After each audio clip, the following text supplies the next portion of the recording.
시청자 여러분 안녕하십니까? 스타토크 뉴스 속의 사람들의 정병준입니다. 독일 자동차 폭스바겐의 배출가스장 조작 사태가 계속 번져가고 있습니다. 전 세계적으로 1,100만 대가 리콜될 예정입니다. 그러면서 크린 디젤 자동차 육성 사업도 흔들리고 있습니다. 전 세계의 자동차 시장이 전기 자동차로 방향을 돌리고 있습니다. 광주시가 추진하고 있는 전기 자동차 육성 사업이 특별히 관심을 더하는 이유입니다. 이 사업에 대한 예산이 내년도 국가 예산에 반영될지 여부가 지금 광주시의 초미의 관심입니다. 스타토크 뉴스 속의 사람들, 오늘은 광주시의 전기 자동차 육성 계획에 대해서 얘기 나눠보겠습니다. 나와주신 분들 소개해드립니다. 새정치민주연합 김동철 의원 나오셨습니다. 네, 안녕하십니까. 유용빈 광주시 경제산업국장 나오셨습니다. 안녕하십니까. 안녕하십니까. 유영태 조선대 메카트로닉스 공학과 교수 나오셨습니다. 안녕하십니까. 안녕하십니까. KBS 보도국의 박상훈 기자 함께하고 있습니다. 안녕하십니까. 김 의원님, 이제 내년 국가 예산에 대한 심의가 국회에서 곧 시작될 것 같은데 지금 그 국회가 예산안을 어떻게 처리하고 있죠? 지금은 대정부 질문 기간이고요. 아마 다음 주 초부터 이제 계획상으로는 예산 심의가 각 상임위에서 시작될 예정입니다. 아직 의사 일정은 정해지지 않았고요. 그래서 이제 아마 이달 말까지 각 상임위 예산 심의가 끝나면 다음 달은 이제 예결위에서 한 달 동안 예산을 심의한 다음에 예정대로라면 12월 2일 본회의에서 내년도 예산이 확정되게 돼 있습니다. 예, 이달까지 상임위, 그 다음 달까지 예결위, 그리고 내년 12월 초에 예산 확정, 이런 과정으로 진행이 된다는 말씀이시네요. 네. 예, 유 국장님, 이 예산 심의에 대비해서 지난주에 시장께서 국회를 다녀오셨죠? 예, 같이 다녀오셨습니까? 예. 예, 뭐 국회 쪽 관계자들의 분위기는 어떻든가요? 자동차 산업에 대해서. 자동차 산업이 우리 제조업의 강조의 약 40%를 차지합니다. 그래서 자동차 100만 대 생산기 조성이 굉장히 우리 지역에서 중요합니다. 그래서 국회에서나 정부에서도 굉장히 그 공감대는 형성을 하고 있습니다. 지난주에 그 윤장희 시장님께서 국회에 가가지고 예결위 위원장님을 뵙고 여러 주요 인사들을 만난 자리에서 강주형 일자리하고 자동차 100만 대에 대한 어떤 조성이 필요하다. 이런 데는 충분히 인식을 하고 또 이게 성공을 해야 된다. 이렇게 공감을 했습니다. 그래서 적극적으로 지원해 주겠다. 이런 약속을 받은 바 있습니다. 국회 주요 관계자들께서 예. 광주시를 적극 지원하시겠다 이렇게 약속하셨단 말씀이시죠? 예. 예. 그 약속이 꼭 지켜지기를 기대하겠습니다. 유 교수님, 광주시 자동차 100만 대 육성 사업의 초기 단계부터 지금 계획을 같이 하고 계시죠? 예, 그렇습니다. 이 핵심적인 내용이 뭔지 일단 시청자들에게 좀 설명을 해주시겠습니까? 우선 그 전 세계적으로 자동차 산업의 경쟁력은 결국 부품 산업의 경쟁력입니다. 네. 이제 우리 지역에 여러 부품 산업이 있기는 하지만 지금 아시아 자동차, 그 광주 자동차 공장에 납품하는 비율이 불과 한 20%에 내외가 됩니다. 그리고 거기에 대한 부가가치도 많지가 않고, 그 다음에 완성차가 새로운 차를 만들어낼 때 우리 지역에 있는 부품업체를 파트너로 처음부터 시작하지 않고, 그래서 결국 포커싱 한 것이 이 지역에 있는 부품 산업의 경쟁력을 강화하는 데 목적을 두고 있습니다. 이것을 위해서는 6개의 그 기반 사업을 생각하고 있는데요. 거기는 융합전장지원센터, 경영화센터, 그다음에 특수목적 자동차 지원센터, 충돌시험장, 오토비즈센터, 자동차 자원순원 지원센터, 이렇게 지금 생각을 하고 있습니다. 이것이 계획대로 잘 된다면 우리 광주는 명실상부하게 완성차 업체에서 러브콜을 하는 그러한 부품업체들이 많이 생길 거라고 생각을 합니다. 그러니까 첫 단계에서는 핵심적으로 부품 산업 육성에 주력해야 할 것이다, 이런 계획을 갖고 계시다. 그렇습니다. 왜냐하면 완성차 업체에서 광주의 매력을 느낄 수 있도록 하려면 결국은 부품 산업의 기술 경쟁력과 또 관련된 그 시설, 또 기업의 분위기, 이런 것들이 잘 조성이 되면 100만 대뿐만 아니라 그 이상도 조성이 가능한 그런 분위기로 만들어가려고 했던 겁니다. 네. 박상훈 기자, 9시 뉴스 앵커로서 방금 뉴스 마치고 스튜디오를 넘어오셨는데, 지금 국회에서 이 예산 반영을 위해서는 KDI의 예비타당성 조사가 지금 진행 중인데 이게 빨리 끝나야 되거든요. 지금 어떻게 진행되고 있습니까? 예타.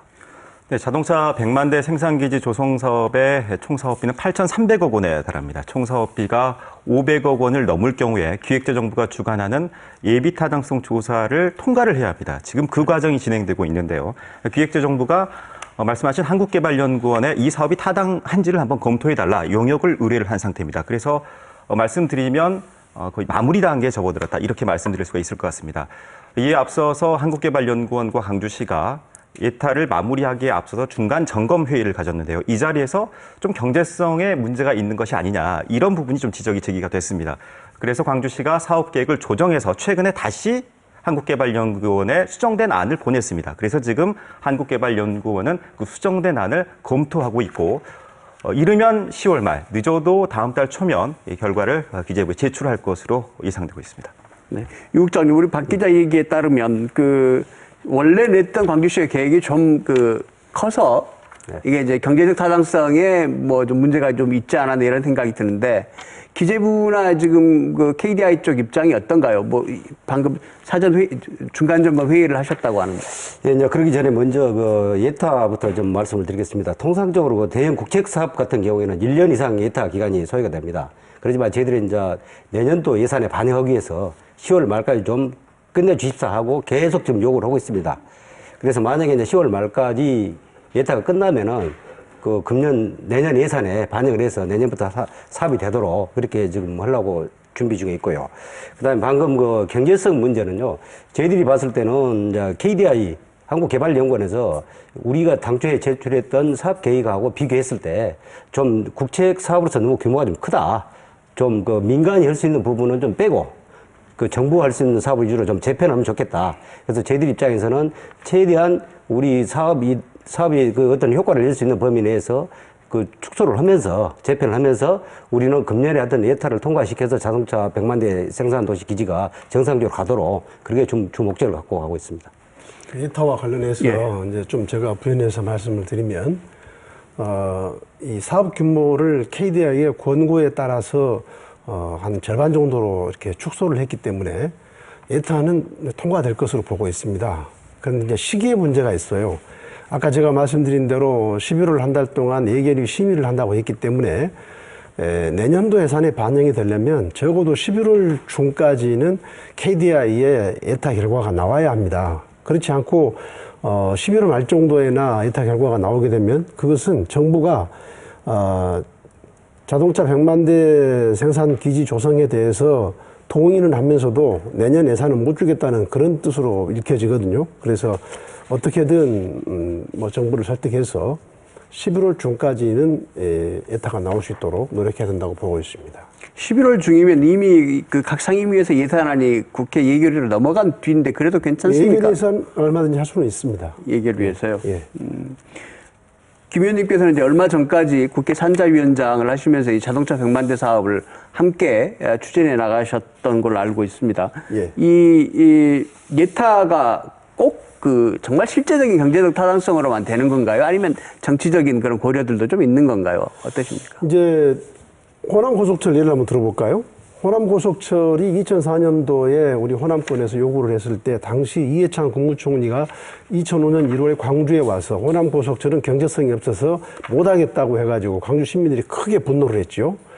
그런데 어떻게 됐습니까? 10년이 지나서 금년 4월에 호남고속철이 개통이 됐는데 지금 예매가 불가능할 정도잖아요. 그만큼 호남고속철이 잘 되고 있는 걸 보면 이 대형 국책 사업은 공급이 수요를 창출합니다. 그래서 그런 점에서 본다면 이 자동차 100만 대 기지 사업도 이 지금까지 수도권 영남권 위주의 불균형 성장 전략을 답습하다 보니까 아무래도 이 호남권의 인프라가 부족해서 그대로 하면 경제성은 적을 수밖에 없죠. 그러나 국가 균형 발전이라고 하는 큰 목표를 생각한다면 경제성도 물론 봐야 되겠지만 경제성만으로 이런 대형 국책 사업을 추진해서는 안 된다고 보고 있습니다. 공급이 수요를 창출할 수 있을 것이다. 예. 김 의원님 좋은 말씀 해주셨는데 그 말씀에 전적으로 동의를 합니다. 그런데 이거 지역 경제성과 관련된 자동차 산업에 관련돼서는 이게 지역 경제성만 따지는 게 아니고 국가의 장래적으로 자동차 산업이 어떻게 육성될 것인가 하고 맞물려야 됩니다. 왜냐하면 프랑스가 2003년도에 자국 내 연간 362만 대였습니다. 그런데 그때 세계 5위였거든요. 그런데 이것이 2014년도 생산량이 174만 대로 그치면서 10년 만에 세계 13위로 내려갔습니다. 문제는 이로 인해서 실업률이 8.5%에서 10.3%로 상승을 했습니다. 그리고 같은 기간에 독일 같은 경우에는 자동차 생산량이 550만 대였는데 이것이 571만 대로 늘면서 실업률이 10.6%에서 5.1%로 줄었습니다. 그리고 가깝게 일본 같은 경우에는 대규모의 리콜 사태가 생기고 또 여러 가지 문제가 있었을 때에 구조조정이 필요로 했습니다. 그때 그 토요타의 회장은 어떤 일이 있다 할지라도 국내에서 300만 대를 토요타 내에서는 고수를 하겠다. 그 얘기는 결국은 일자리를 보장해 주겠다 그런 뜻입니다. 물론 그렇게까지 할 때까지는 그 토요타의 노조들의 협력이 있었습니다. 그 임금도 삭감하고 그다음 노동 시간도 조정을 하고 그리고 그 부품업체들의 기술 개발과 관련돼서 공동 협력해서 그 성과가 공유될 수 있도록 하고 아마 이런 것들이 아마 토요타 내부에 있는 어떤 문화가 아닌가 하는 생각을 해봅니다. 어쨌든 토요타의 경우는 그 해외에 있던 공장을 다시 국내로 이전하는 그런 사례도 있습니까? 지금은 아직은 없고 해외로 이전한 사례가 가장 많은 데가 GM입니다. 근데 GM은 그 호주에 있는 그 자동차 회사를 국내로 간다든지 아니면 다른 생산성이 높은 국가로 이전을 한다든지 이제 이런 것을 생각하고 있는데 거기에 관련돼서 GM의 생각은 노동 안전성하고 임금 문제를 가장 먼저 보고 있습니다. 네. 박 기자, 지금 우리나라는 전기자동차 부분에 대해서 어떤 계획을 갖고 있습니까? 정부는 오는 2020년까지 전기차 20만 대를 보급하겠다는 목표를 세워놓고 있습니다. 근데 현재 국내 전기차는 3,800대 정도가 보급이 되어 있습니다.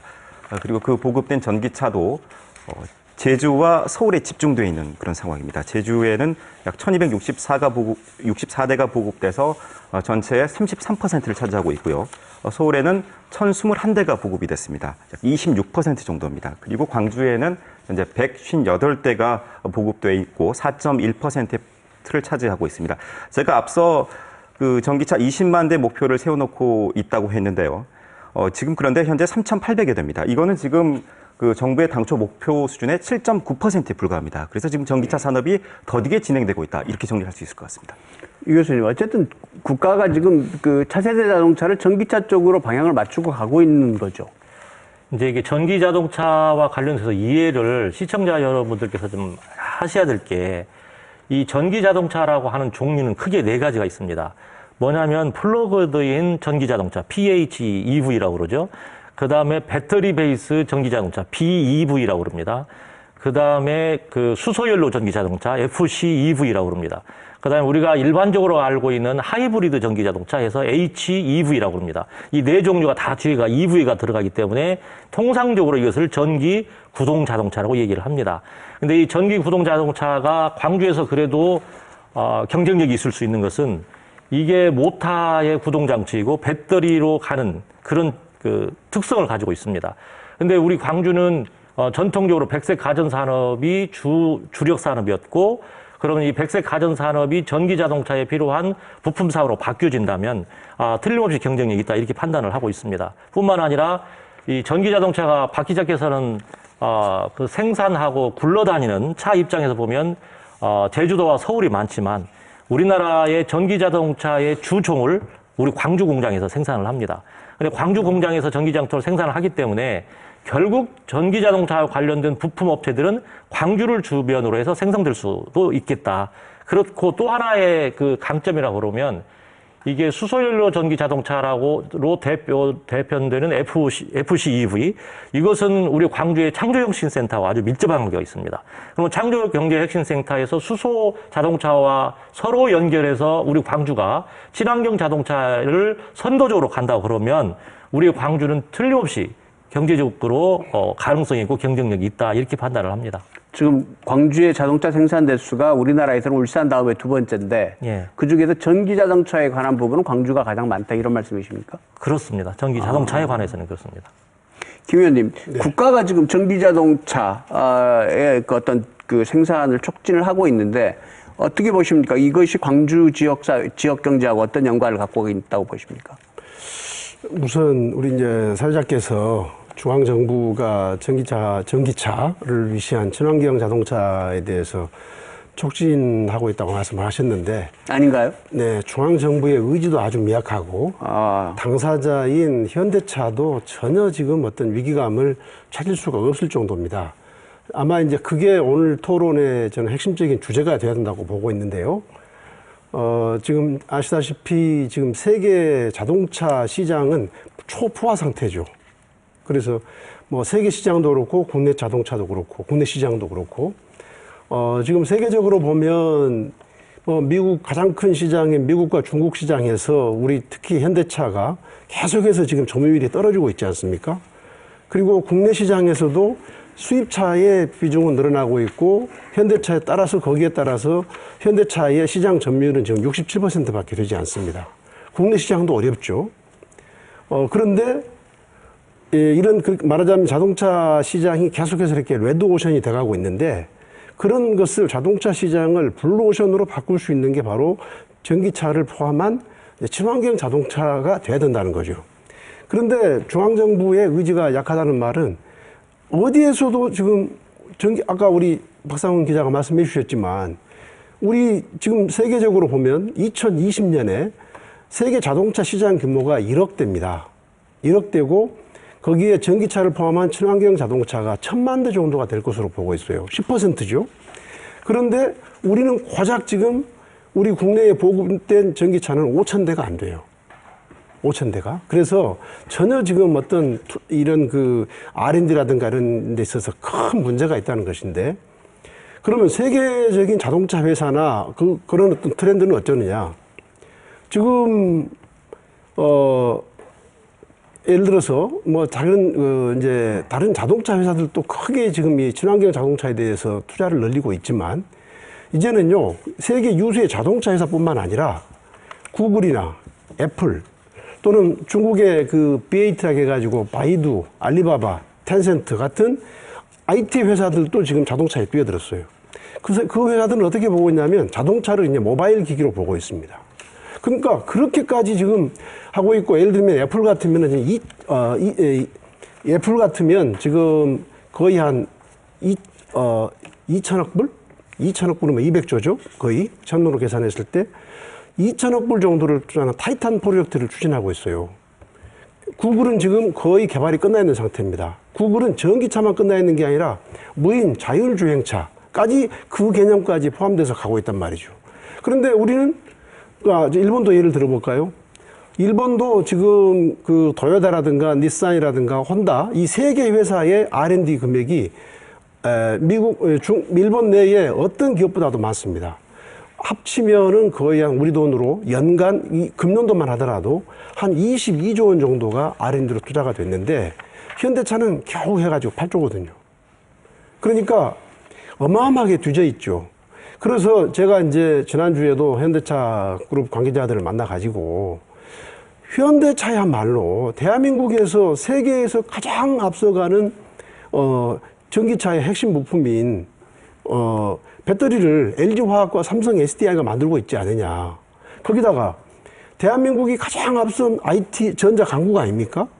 그러면 그 배터리와 그리고 IT 전자를 접목시켜서 세계적인 전기차를 만들어낼 수가 있는데 지금 전혀 이렇게 투자를 하지 않고 어떻게 하겠다는 거냐.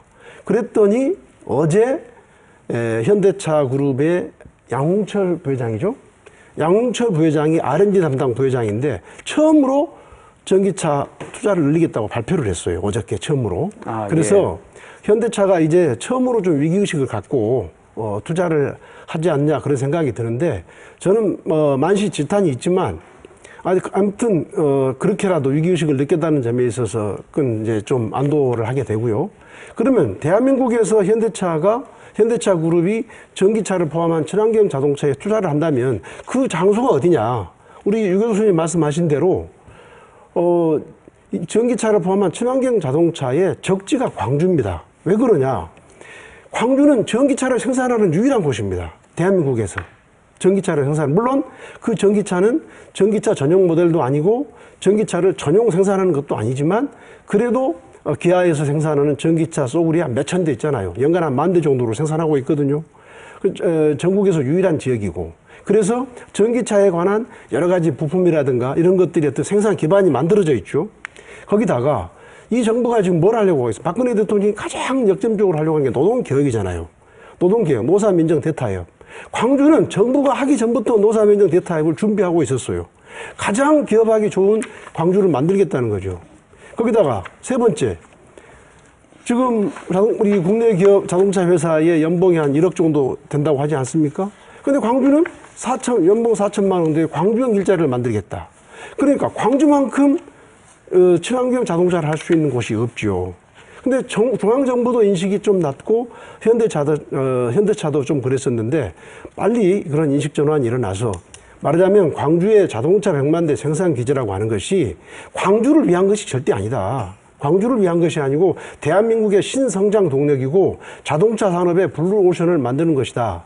그런 인식 전환이 있었으면 좋겠습니다. 김 의원님이 산자위원장 하시면서 이 자동차, 전기자동차 육성에 대한 굉장한 열의를 갖고 계셨던 것 같습니다. 그러니까 정부가 이 전기자동차 육성에 대해서 계획만 세워놓고 실제로 그렇게 열심히 하고 있었던 건 아니라 그동안에. 네, 저는 그렇게 보고 있습니다. 예, 국장님. 예, 이제 사회자분께서도 아까 그 폭스바겐 문제부터 말씀해 주셨는데요. 현대자동차가 1년에 한 800만 대를 만듭니다. 그 중에서 55%를 해외에서 만듭니다. 국내에서 만든 게 45%밖에 안 되거든요. 그러면 왜 해외로 가는지, 이제 그 문제도 우리가 좀 깊이 생각해 봐야 될 문제입니다. 그래서 이제 앞으로는 아까 방금 우리 김동철 국회의원님 말씀하셨지만은 오늘 아침에 그 신문에 보면은 현대자동차에서 그 5년 이내에 친환경자동차 모델을 22개를 만들겠다. 그 다음에 2020년까지 친환경자동차 글로벌 투어로 가겠다. 마침 굉장히 좋은 발표를 했습니다. 그래서 우리도 이번에 그 자동차 100만 대 생산 기지 어떤 그 틀이 전기 자동차 같이 이런 친환경 자동차로 가는 겁니다. 이거 사람은 차별화를 하지 않으면은 이 시장을 뚫고 들어갈 수가 없습니다. 그래서 방금 그 우리는 사회적 통합센터를 동원해서 강주형 일자리, 그게 굉장히 중요합니다. 그래서 우리 민선 6개에 들어와가지고 가장 할 수 있는 것이 과연 기업이 올 수 있는 환경을 만들어주고 자동차 완성차를 이렇게 요구를 해야 되는데 그런 것들이 그동안에 살짝 부족했습니다. 물론 그동안에 우리 강주는 뭐 금형이라든가 또 나머지 뭐 자동차 부품 연구원, 그린카 진흥원 이런 자동차를 할 수 있는 연구원이라든 인프라는 다 돼 있습니다. 그럼에도 불구하고 지금 완성차를 어떻게 우리가 이쪽으로 유치를 할 것이냐 이게 가장 큰 숙제인데요. 근데 다행인 것이 우리가 자동차 100만 대 생산 기지가 예타로 들어갈 겁니다. 그러면은 다른 지역보다는 훨씬 아까 사회자분께서 말씀하셨지만은 우리가 전국에서 두 번째로 자동차 생산을 많이 합니다. 그다음에 전기 자동차도 여기서 홀류 생산하고 있습니다. 소울을 지금 우리 뭐 기아의 효자 그 자동차인데요. 그럼 앞으로 그런 것도 이제 홀류 생산을 않고 전기자동차 공장으로 간다면은 우리 강주가 충분히 전기자동차를 할 수 있는 아마 전국적으로 이렇게 경쟁력 있는 도시는 강주밖에 없지 않겠는가 저희들이 그렇게 생각을 합니다. 예. 지금 광주가 전기자동차에 왜 적합한가에 대해서 잠깐씩 지금 오늘 나와주신 분들 언급을 하셨는데 그 문제에 좀 집중해서 시청자들의 이해를 돕게 이 얘기를 좀 나눠보셨으면 좋겠습니다. 유 교수님부터 좀 말씀해 주실까요? 여기가 전기자동차에 적합한 이유가 뭡니까? 우선 자동차 산업의 패러다임이 바뀌고 있습니다. 우리 이거 한번 생각해 보시면 이해가 될 것 같습니다. 석기 시대에 돌이 없어서 석기 시대가 없어진 게 아니고 결국은 청동기와 철기 시대가 생겼기 때문에 석기 시대가 없어진 겁니다. 그 다음에 브라운관의 그 TV나 모니터들이 이게 기술이 없어서 그런 게 아니라 결국은 반도체 기술이 생겨서 결국은 브라운관이 없어진 겁니다. 결국 내연기관 자동차는 시기의 문제지 없어질 수밖에 없는 상황입니다. 자동차 산업의 패러다임 바뀌죠. 많은 부분에 바뀔 겁니다. 이것이 바뀔 수밖에 없는 이유는 미국 정부가 2030년까지 자동차 석유 사용량 50%를 줄이겠다고 했습니다. 뿐만 아니라 2050년까지 사용량과 국내 배출을 80% 정도 줄인다고 했습니다. 그런데 더 문제는 중국이 2012년도 7월에 전기차를 7대 성장 산업에 포함을 했습니다. 그리고 2020년대 누적 판매량을 500만 대로 늘렸습니다. 우리 현대자동차가 내연기관 자동차를 갖고는 중국 시장에서 더 이상 설 자리가 없을 수도 있다는 얘기입니다. 그러면 이 전기 자동차가 되면 어떤 그 패러다임이 바뀔 것이냐 하는 문제입니다. 우선 전기 자동차는 내연기관 자동차에 비해서 부품 수가, 내연기관 자동차는 일반 부품 수가 2만에서 고급차는 한 3만 개 정도 됩니다. 근데 전기 자동차 베이스로 가면 그게 10분의 1을 줄습니다. 뿐만 아니라 이것이 대단히 모듈화로 됩니다. 이게 모듈화로 되면 그 크고 작은 중소기업 업체들이 그 모듈을 갖다 조립을 할 수가 있습니다. 그러면 그 조립할 수 있는 중소기업 업체들은 디자인이라든가 마케팅이라든가 이런 능력이 있는 그 많은 중소기업들이 다양한 형태의 전기 자동차를 만들 것이다. 이때 여기서 만드는 전기 자동차라고 하면 앞에서 말씀드린 것은 네 종류를 얘기한 겁니다. 그러니까 배터리 베이스 전기 자동차, 하이브리드 자동차, PHEV, 그다음에 연료 전기 자동차 이렇게 얘기를 합니다. 광주하고 좀 연관시켜서 그러니까 얘기를 그것은 조금 해주시겠습니까? 무슨 얘기냐면 그 모든 것들이 다 기반이 전기 전자 베이스라는 얘기입니다. 그러면 전기 전자 베이스인데 지금 우리 지역에서는 오래전부터 이 지역에 모타 회사가 굉장히 많습니다. 물론 가전 회사이기 때문에 이 자동차 회사로 간다는 건 문제가 있을 수 있습니다. 문제가 있습니다. 그렇다고 할지라도 이 모타에 대해서 아무것도 모르는 회사에서 전기 자동차 모타로 가는 것보다는 모타에 관련된 많은 상식이 있는 업체가 가는 건 훨씬 쉽다는 얘기입니다. 뿐만 아니라 우리 지역에서는 롯데 로켓, 그다음 세방과 같은 또 그 배터리 회사가 있었습니다. 예. 근데 또 전기 회사, 그 전기 자동차에서는 전기제가 굉장히 중요한데 이 전기제와 관련돼서 광산업을 하면서 노하우가 축적이 돼 있습니다. 그러면 이런 것들이 다 합해지고 또 하나는 전기 자동차와 관련돼서 또 중요한 것 중에 하나가 경영화입니다. 그런데 우리 김 의원님께서 많은 수고를 하셔가지고 우리 지역에 경영화 센터도 있습니다. 지금 자부위원회가 있죠. 근데 이런 것들이 전부 융합돼서 한다고 그러면 우리 광주는 틀림없이 차세대 자동차와 관련돼서 우리나라의 중심 도시가 될 수도 있을 것이고, 그 다음에 많은 형태, 크고 작은 많은 형태의 완성차도 공장도 생길 것이기 때문에 이 패러다임이 지금처럼 완성차가 진입 장벽이 굉장히 높은 이런 형태의 완성차 업체가 아니라 진입 장벽이 훨씬 낮아진 그 크고 작은 여러 형태의 완성차 업체들이 생길 것이다. 그 장소가 광주가 가장 적기다. 이렇게 보는 겁니다. 네, 유 교수님 말씀을 듣다 보니까 광주가 금방 경제적인 부흥을 이룰 것 같은 기대에 차는 그런 느낌이 드는데요. 거기다 한 가지 좀 첨언하자면 유 교수님 말씀이에요. 우리가 아까 그 1월 27일 날 개소하는 창조경제센터가 현대하고 하면서 그 친환경 자동차, 전기자동차 수소차를 합니다. 근데 이제 특히 이제 한전이 오다 보니까 한전에서 그 전기 자동차에 대해서 굉장히 관심이 많습니다. 그래서 뭐 전기 자동차 충전 시설이라든가 그런 인프라에 굉장히 많은 지원을 좀 해주고 있거든요. 그런 것을 하려면은 우리 그 전기 자동차 쓰신 분한테 이렇게 불편을 해소해 드리고 또 전기 자동차 보급에 굉장히 많은 도움을 받습니다. 물론 뭐 전기 자동차 완성차를 하는 데는 보급하고도 연관을 지어서 우리가 봐야 되거든요. 그래서 그런 문제로 봐서는 한전이 와가지고 전기 자동차 보급에도 굉장히 유리하다. 저는 그렇게 생각합니다. 김 의원님 방금 유국적 말씀하셨는데 그 한전이 온 것이 도움이 좀 되겠죠? 어떠십니까? 지금 자동차 배터리 있지 않습니까? 네. 자동차 배터리가 전기를 저장하는 거잖아요. 이 한전도 지금 전기를 저장하는 걸 이제 ESS라고 그러는데요. 네.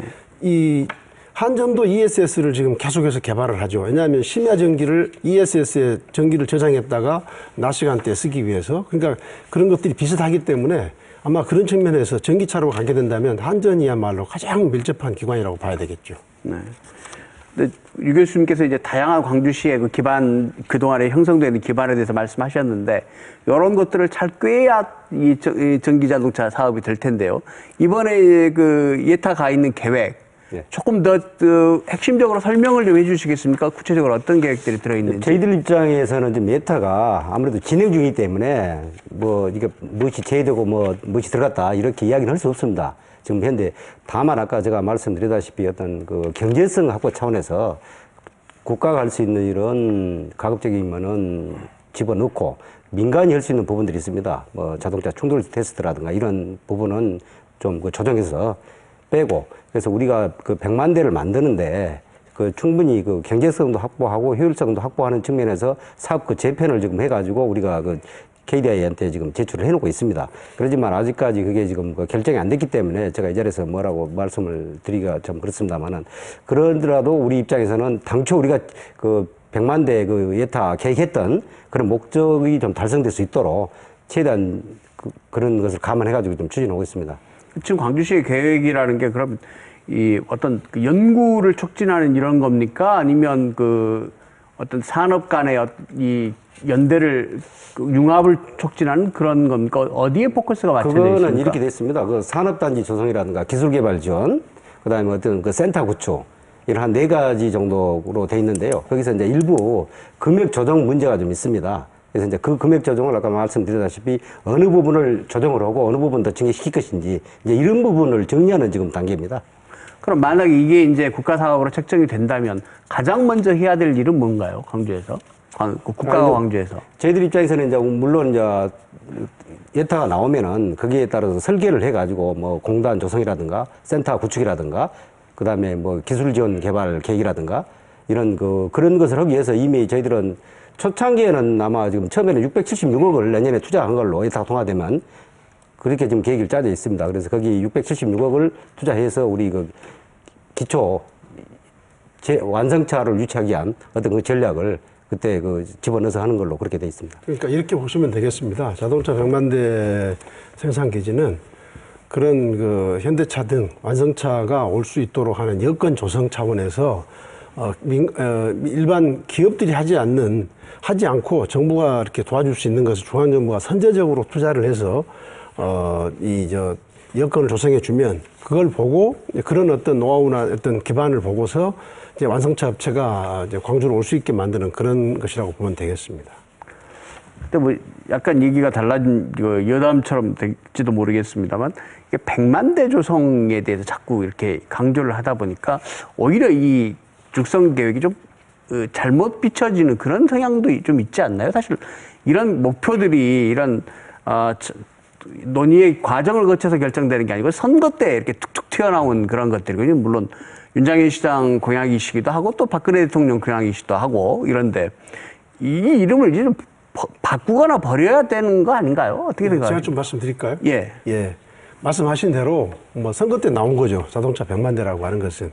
아시다시피 광주가 지금 생산 규모는 62만 대인데 이제 대선 때 되면은 이제 여야가 경쟁적으로 이제 하다 보면은 가장 이제 대변하는 게 숫자로 말하는 게 좀 편하잖아요. 그래서 100만 대라고 한 거고, 그러면 왜 100만 대라고 정했느냐? 62만 대인데도 불구하고 광주에는 파워트레인, 엔진 미션 같은 것이 없지 않습니까? 엔진 미션 공장이 오려면은 몇만 대 정도가 돼야 되느냐? 그랬더니 100만 대 정도면은 안 올 수가 없다. 그래서 이제 숫자는 100만 대가 된 거고요. 그러나 우리가 지금 오늘 논의 과정에서 보듯이 광주가 가야 될 것은 양적으로 무슨 100만 대를 만든다거나 또는 뭐 기존의 뭐 휘발유라든가 디젤과 같은 그런 내연기관 자동차를 만드는 것이 아니지 않습니까? 이제는 미래형 친환경 자동차가 블루오션이고 그런 쪽에 이제 세계적인 자동차 트렌드가 그렇게 가고 있기 때문에 양적인 100만 대라고 하는 것은 사실상 의미는 없습니다. 정치하시는 김 의원님께서 이렇게 말씀하시는데 시는 어떠십니까? 예, 뭐 저도 우리 김덕철 의원님 말씀이 뭐 일부는 공감합니다. 다만 저희들 입장에서는 이제 어떤 규모의 경제가 있습니다. 어떤 도시가 자동차로서 도시를 갖다 이끌어가기 위해서 그 규모가 얼마냐. 방금 파워트레인 말씀도 하셨습니다만은 그런 파워트레인 중요한 거 이제 빠져 있는 상태에서 지금 자동차가 가고 있는데 그것도 이제 저희들이 앞으로 이제 해결해야 될 문제라고 봅니다. 그다음에 100만 대 문제는 지금 아까 말씀드렸듯이 캐파 62만 대인데요. 지금 53만 대 생산합니다. 그렇지만은 꼭 완성차 100만 대뿐만 아니라 거기에 따른 어떤 부품을 만들어서 부품으로 해서 100만 대가 될 수도 있고 또 완성차가 될 수도 있습니다. 그렇지만 저희들이 봐서는 100만 대는 최소한 어떤 도시가 지금 세계적으로 큰 도시들은 다 100만 대 이상 만드는 도시들이 많이 있습니다. 그래서 그런 규모로 봤을 때 이왕이면은 100만 대 정도 되면은 자동차 도시로서 어떤 경제적인 규모가 맞지 않겠는가 그렇게 저희들은 생각하고 있습니다. 근데 지금 광주시의 계획이 잘 진행된다고 하더라도 무슨 민선 6기 안에 특별히 완성차 공장이 기공된다든가 이렇게까지 가긴 좀 어려운 상황 아닌가요? 앞으로 남은 프로세스들이? 네, 물론 그렇습니다. 뭐 100만 대 자동차 완성차가 온다는 게 그렇게 뭐 쉬운 문제는 아닙니다. 그렇지만 저희들은 이제 아까 처음에 말씀을 드렸습니다만은 노사민정 대타협을 통한 강주형 일자리, 그다음에 가장 기업들이 지금 문제가 제기되고 있는 그 문제 아닙니까? 노사 문제가 제일 큰 문제고, 그다음에 또 자동차의 어떤 경제성, 여기도 왔을 때 과연 자동차 공장으로서 경제성을 확보할 수 있는지, 또 그 다음에 어떤 수요 문제도 같이 봐야 되거든요. 그래서 저희들이 봐서는 민선 6기 들어가지고 사회통합지원센터를 통해가지고 좀 노사민정 대타협에서 강주 일자리를 만들고 있거든요. 그러면 이제 노사 문제는 어느 정도 안정이 돼 갑니다.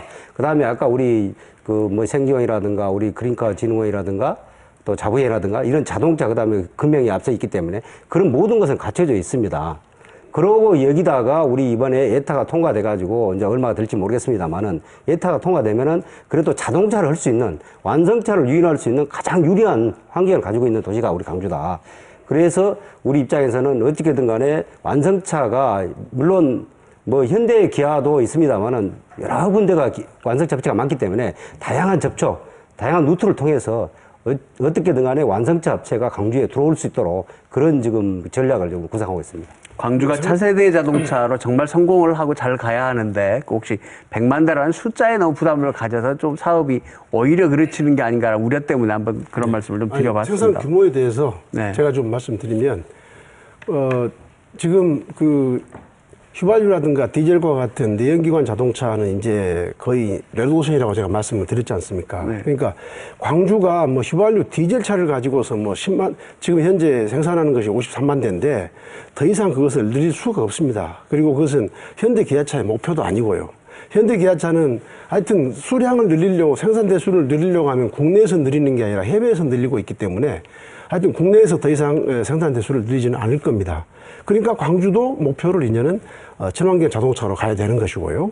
그런데 아까 말씀드렸듯이 국내에 총 보급된 전기차가 5,000대도 되지 않고, 그리고 광주에서 생산하는 전기차도 지금 연간 10,000대도 생산하지 못하고 있거든요.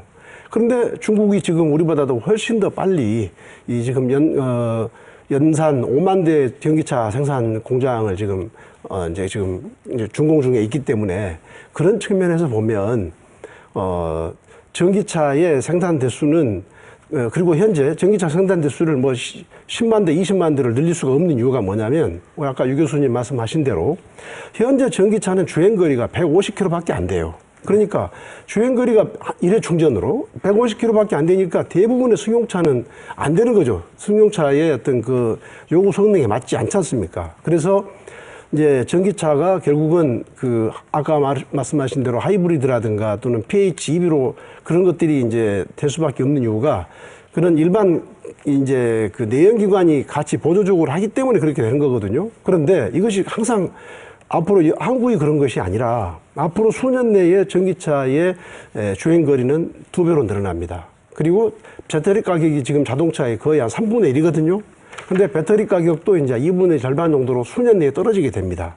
그러니까 그랬을 때 이제 전기차가 일반 내연기관 자동차와 경쟁력이 있을 때 주행거리 측면에서라든가 가격에 있어서 경쟁력이 있을 때 본격적인 이제 전기차 시대가 되는 거죠. 그러니까 그것은 앞으로 한 몇 년 더 기다려야 됩니다. 그때가 하면은 비약적인 전기차 생산 대수가 늘어날 것으로 저는 그렇게 생각을 합니다. 이 말씀을 누가 답변을 하실 수 있을지 모르겠는데 지금 광주에서 생산되고 있는 전기차가 1년에 100만 대. 근데 지금 대한민국 전체에 보급되어 있는 게 5,000대. 그럼 나머지는 어디로 갔습니까? 수출한 거죠. 해외로. 네. 참 우리 그 자동차 100만 대 계획과 관련돼 가지고 그 계획을 하는 사람이나 시당국에서 가장 곤혹스러운 것이 과연 완성차 업체가 광주에다가 투자를 하고 시설을 늘릴 것이냐 하는 문제하고 그러면 100만 대를 또 어떻게 만들 것이냐 하는 문제가 항상 화두였습니다. 근데 이제 사회자께서 말씀하신 것처럼 100만 대는 자동차에 100만 대 있는 게 아니고 100만 대의 자동차를 생산했을 때의 경제적 효과를 나타낼 수 있도록 종합적으로 기반을 구축을 하자 그런 뜻입니다. 근데 왜 그런 생각을 먼저 했냐면 잘 아시다시피 우리 지역의 삼성전자가 베트남이나 브라질로 빠져나갔습니다. 그러면서 관련된 중소기업들이 굉장히 어려워졌죠. 그래서 지금 그 국장님께서는 우리 지역의 자동차 산업의 비중이 40% 넘는다고 말씀하시는데 그것도 맞는 말씀입니다. 그런데 3, 4년 전만 하더라도 백색 과전 산업이 31%, 그 다음에 자동차 산업이 한 34% 이 정도 됐습니다. 그런데 백색 과전 산업이 팍 죽어버리니까 상대적으로 쭉 올라간 거죠. 그러면 이 산업을 같이 동방성장할 수 있는 산업이 뭐냐라고 생각할 때 우리 지역에서 그나마 잘하고 있는 산업은 자동차 산업입니다.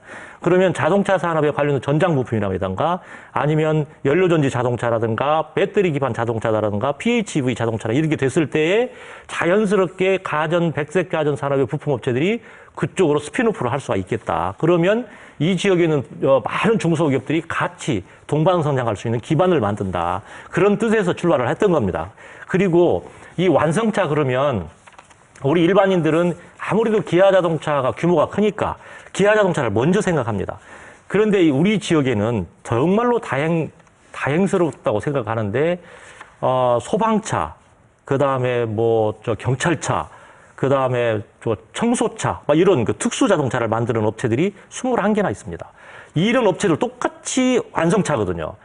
규모가 적을 뿐이지. 21개나. 21개나 됩니다. 그렇게 많습니까? 특수 자동차. 이 완성차 업체가, 조그마한 완성차 업체가 21개나 됩니다.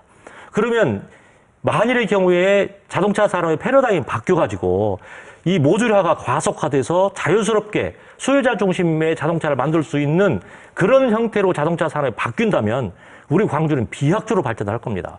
이제 그런 관점에서 지금 조그마하게 출발하는 예를 들면 앰뷸런스 같은 경우, 그 다음에 군용차량 같은 거, 이런 걸 개조해서 수출을 하거든요.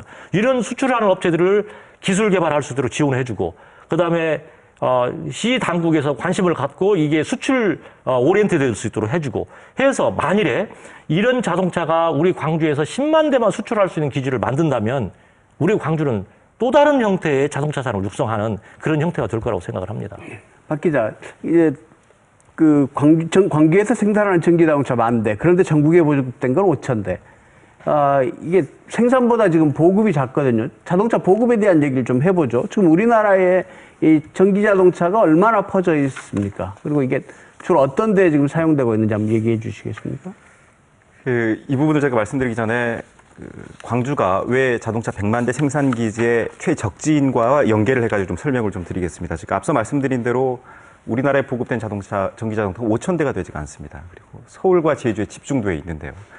광주가 자동차 산업의 최적지라고 말할 수 있는 이유 중에 여러분들이 말씀하셨지만 그 외에도 제주도를 저희가 들 수가 있습니다.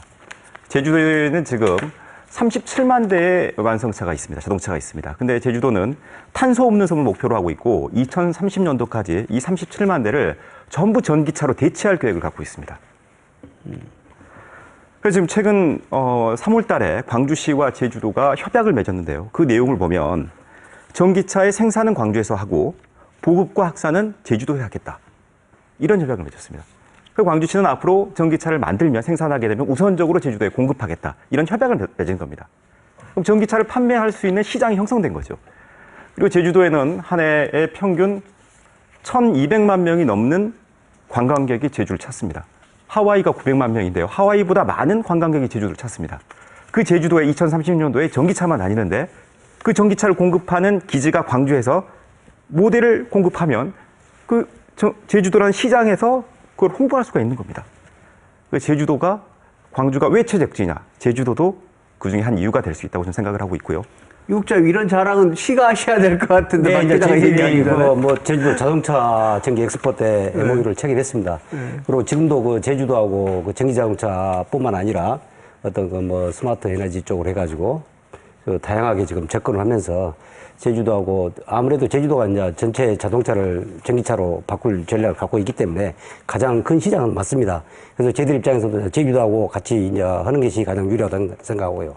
그런 것도 이제 제주도뿐만 아니라 우리 지금 기아 소울이 굉장히 지금 아까 우리 김동철 위원님께서 말씀하셨는데 아직은 좀 성능이 한번 충전하면 한 135km밖에 안 가는데 미국 테슬라 같은 데는 한 400km 갑니다.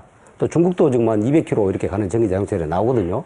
그래서 아무래도 그런 부분들을 기술적인 이 개선과 아까 또 인프라 이거를 해소를 해야 소비자들이 전기 자동차를 좀 선호하고 그건 이제 물론 자동차 완성차 업체들 몫이지만은 저희들 입장에서는 이제 그런 과정을 우선은 아까 그 우리 박성 기자 말씀해 주셨는데 제주도 같이 이렇게 그 수요가 있는 데하고 우선 그런 것들을 협약을 맺어서 우리 광주가 자동차 어떤 시장을 리드할 수 있는 완성차를 이렇게 그 유인할 수 있는 환경을 만들어가는 게 그게 지금 저희들이 하고 있는 일입니다. 박 기자, 제주 상황은 얘기를 해 주셨는데 광주는 어떻습니까? 지금 전기 자동차 보급이? 지금 제가 앞서 말씀드린 대로 158대가 지금 운행이 158대. 그러니까 전체 포션의 4.1% 정도가 됩니다. 아주 미미한 수준이라고 할 수가 있는데요. 이제 왜 이렇게 전기차가 보급이 광주는 더디느냐? 충전 인프라가 부족하고 또 전기차의 높은 가격 이건 전국적인 사안입니다만 충전 인프라가 부족하고 이런 여러 가지 이유 때문에 실제로 보급은 많이 안 되고 있는 상황입니다. 전기 자동차가 운행을 위해서는 이 충전 인프라에 관한 문제도 좀 중요하게 해결해야 될 과제인데요. 이런 부분은 지금 광주에서 해결할 수 있는 사안은 아닌 거죠. 네, 그 점은 제가 답변하는 예. 게 좀 맞을 것 같습니다. 제가 지금 이 전기차를 비롯해서 친환경 자동차를 활성화시키기 위해서 내놓은 법안이 6개입니다. 6개를 내놨는데요. 좀 하나하나 좀 설명을 드리면, 우선 공공기관에서 이 친환경 자동차를 많이 구매하고 또 자동차 충전 시설을 많이 설치하라는 차원에서 환경 친화적 자동차 개발 및 보급 촉진에 관한 법률 개정안을 내놨고요. 그 다음에 이제 개별 소비세가 있지 않습니까? 자동차에. 개별 소비세를 감면하도록 하기 위해서 조세 특례 제한법 개정안을 냈고, 그 다음에 또 자동차를 사면 취득세가 있지 않습니까? 취득세 감면 근거인 지방세 특례 제한법 개정안을 냈고, 그 다음에 이제 또 고속도로를 다니면 통행료를 내지 않습니까? 통행료를 친환경 자동차에 대해서 감면하기 위해서 유료도로법 개정안을 냈고, 그 다음에 이제 또 이 주차장의 전용 주차, 그 다음에 주차 요금 문제가 있잖아요. 그래서 그걸 하기 위해서 주차장법 개정안을 냈고, 그 다음에 자동차를 사면 도시철도채권을 사잖아요. 그래서 도시철도채권 그걸 또 감면해주기 위해서 도시철도법 개정안을 내놨습니다. 그러니까 이런 것들이 다 같이 가야 되는 거죠. 그럼 지금 그 전기 충전소를 비롯한 이런 인프라 구축은 어디서 해결해야 될 문제입니까? 그건 중앙정부가 해야 되는 거죠.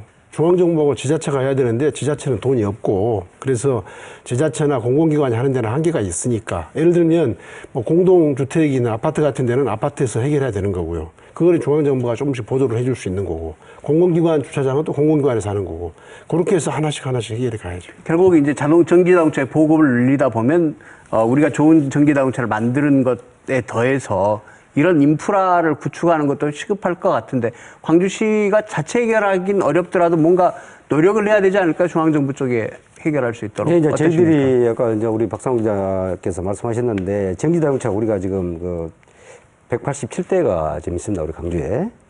전체적으로 우리 이제 보면은 전국에 이제 3,751대가 있고요.